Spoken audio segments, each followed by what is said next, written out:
Onion పకోడీకి ఇట్లా చీరికలు పల్చగా కోసుకోవాలి.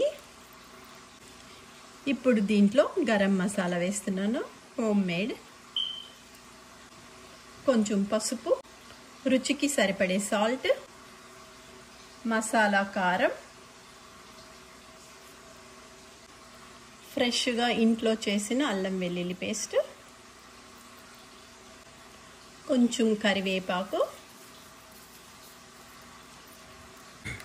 ఆనియన్ పకోడీ క్రిస్పీగా రావాలంటే కొంచెం బియ్యం పిండి, కొంచెం జీలకర్ర, ఇప్పుడు శనగపిండి,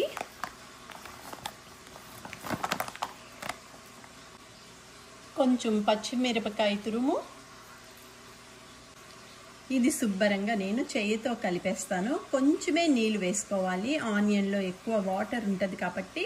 కలిపాక మళ్ళీ మీకు చూపిస్తాను.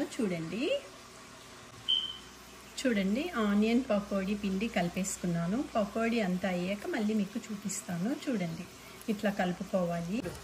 ఇప్పుడు నేను ఆనియన్ పకోడీ వేస్తున్నాను.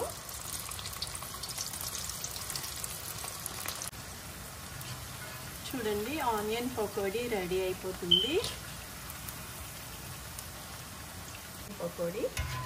చూడండి ఆనియన్ పకోడీ రెడీ అయిపోయింది. చూడండి ఆనియన్ పకోడీ రెడీ అయిపోయింది, క్రిస్పీగా.